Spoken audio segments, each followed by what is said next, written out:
Hello everyone. Today, we begin an important topic from the course Advanced Data Structures. Double hashing. In this session, we will study the concept of double hashing in detail, understand its working mechanism, analyze its advantages and limitations, and examine practical examples relevant to real-world systems. Let us now move forward and explore how double hashing enhances the efficiency of hash-based data structures. Let us begin with an introduction to hashing. Hashing is a foundational data management paradigm that is designed to provide high-speed access to large volumes of data. Rather than searching data sequentially, hashing allows us to locate information directly. This is achieved using a hash function, which maps a given key to a specific index in a hash table. As a result, data retrieval becomes near instantaneous. From an algorithmic perspective, the primary objective of hashing is to achieve constant time performance, denoted as O(1), for fundamental operations such as search, insertion, and deletion under average case conditions. Because of this efficiency, hashing is widely used in performance-critical systems such as databases, compilers, operating systems, and memory management mechanisms. However, since the size of a hash table is finite, collisions are inevitable. This limitation motivates the need for effective collision resolution techniques, which we will explore next. Let us first understand why hashing matters in modern computing systems. Traditional data access methods rely on sequential scans or hierarchical traversal, both of which become performance bottlenecks as data volume scales. Hashing fundamentally changes this paradigm by enabling direct access, thereby delivering near constant time performance even for large datasets. This capability makes hashing the backbone of modern system software, including databases, operating systems, compilers, and large-scale applications. However, hashing is not without limitations. Because hash tables have a finite size and real-world data rarely follows perfectly uniform key distributions, collisions are inevitable. Multiple keys may map to the same table index. The critical insight here is that performance guarantees depend not on avoiding collisions, but on managing them effectively. Poor collision handling degrades efficiency, while robust strategies preserve speed and scalability. This necessity directly motivates the use of advanced collision resolution techniques, one of the most powerful being double hashing, which we will examine in detail next. Now let us move to collision resolution techniques, which address the fundamental challenge of hash collisions. Several standard strategies are commonly used. The first is separate chaining, where all keys that map to the same index are stored in a linked structure. Next is linear probing, an open addressing method that searches sequentially for the next available slot. This is followed by quadratic probing, which reduces primary clustering by increasing the probe interval quadratically. Among these methods, double hashing stands out as the most advanced technique. Instead of relying on a fixed probing sequence, double hashing employs a second independent hash function to compute the step size for probing. By doing so, it significantly minimizes clustering, distributes keys more uniformly across the table, and preserves near constant time performance even under high load factors. Because of these advantages, double hashing is widely preferred in high-performance hash table implementations, and it will be our primary focus going forward. Now let us formally understand double hashing. Double hashing is an open addressing collision resolution technique that makes use of two independent hash functions. The primary hash function determines the initial index where the key should be placed. When a collision occurs at this index, instead of probing sequentially or quadratically, a second hash function is invoked. This second function computes the step size, which governs how far the algorithm jumps to find the next available slot. As a result, the probe sequence becomes key-dependent, which significantly reduces clustering and improves distribution across the hash table. The general probing formula is shown here. Index equal to h1 of the key plus I multiplied by h2 key, mod the table size, where I represents the probe number. This formulation ensures that each collision follows a unique probe path, making double hashing one of the most efficient and scalable collision resolution strategies in practice. Let us now walk through the steps involved in double hashing in a systematic manner. The first step is defining the hash functions. Double hashing uses two hash functions. The primary hash function, denoted as h1 of k, computes the initial index in the hash table. It is typically defined as k modulo m, where k is the key and m represents the size of the hash table.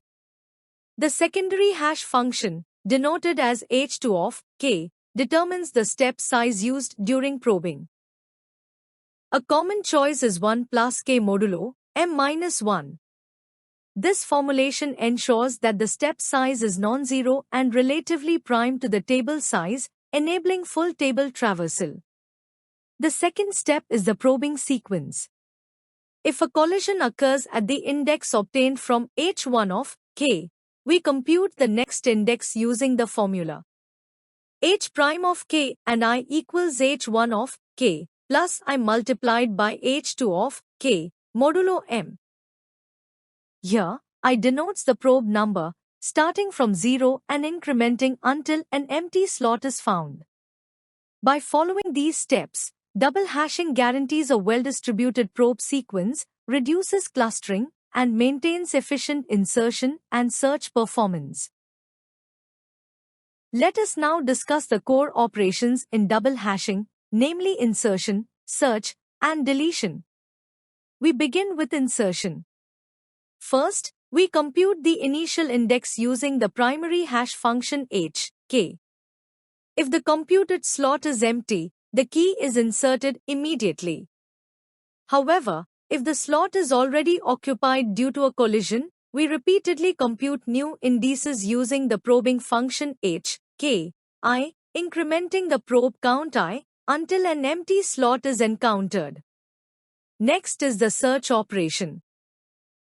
Similar to insertion, we start by computing the initial index using h, k. If the key is found at this location, the search terminates successfully. If not, we continue probing using h, k, I, following the same sequence used during insertion, until the key is found or an empty slot is reached. Reaching an empty slot indicates that the key is not present in the table. Finally, we consider deletion. In double hashing, elements are not physically removed from the table. Instead, the slot is marked as deleted. This is crucial to ensure that the probing sequence remains intact and that future search operations are not disrupted. Together, these operations demonstrate how double hashing maintains correctness, efficiency, and consistency under open addressing. Let's walk through an example of double hashing. We start by defining our hash table size as 11 and our set of keys as 27, 18, and 29. We define two hash functions. The first, h1 of key, is simply the key modulo 11. The second, h2 of key, is 1 plus the key modulo 9. These two functions will help us resolve collisions efficiently. Now, for the insertion process. The key 27 maps to index 5 directly using our first hash function. The key 18 maps to index 7 without any conflict. When we try to insert 29, we encounter a collision at index 7. To resolve this, we calculate the next index using the second hash function. We take the current index 7, add h2 of 29, and then take modulo 11. This gives us the next available slot to insert the key. This demonstrates how double hashing provides a systematic way to handle collisions while minimizing clustering in the hash table. Let us now look into the advantages of double hashing. Firstly, double hashing significantly reduces both primary and secondary clustering.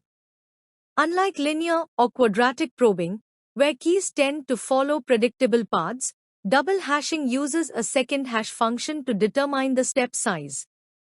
This creates a more intricate probing sequence, allowing keys to traverse the hash table in a less repetitive, almost labyrinth-like manner. As a result, clusters are broken apart rather than reinforced. Secondly, double hashing ensures a better distribution of keys across the hash table. Because the probing sequence depends on two independent hash functions, the placement of keys forms a more balanced mosaic instead of congested regions. This kaleidoscopic distribution minimizes collisions and improves overall performance. Third, double hashing is more efficient than linear and quadratic probing, especially as the load factor increases. The second hash function orchestrates probe jumps that are spread throughout the table, allowing the algorithm to transcend the limitations of fixed step sizes. This efficiency becomes especially captivating when dealing with frequent insertions and searches. Finally, double hashing is highly suitable for large hash tables. In large-scale systems, where performance is a critical crucible, double hashing provides reliability and consistency. Its ability to handle vast amounts of data makes it a technique that continues to beckon system designers working with large datasets and real-world applications. Now let us look at the limitations of double hashing. Although double hashing significantly improves collision handling, it is not completely free from trade-offs. The first limitation is that it requires careful design of two independent and well-distributed hash functions. If the hash functions are poorly chosen or correlated, the performance benefits of double hashing are reduced. Second, there is an increase in computational overhead, since two hash values must be calculated for every insertion, deletion, or search operation. This makes double hashing slightly more expensive than simpler probing methods. Third, the performance degrades as the load factor alpha approaches 1. When the table becomes nearly full, the number of probes increases, leading to longer search and insertion times. Finally, an improper choice of the second hash function, h2 of key, may lead to incomplete table probing. In such cases, some table slots may never be visited, causing insertion failure even when free spaces exist. Therefore, while double hashing is powerful, it must be implemented carefully to achieve optimal performance. Now let us discuss the practical considerations involved when implementing double hashing in real-world systems. First, the table size is preferably chosen as a prime number. This is very important because prime table sizes help in distributing keys more uniformly and reduce the chances of clustering during collision resolution. Second, the secondary hash function must be carefully designed.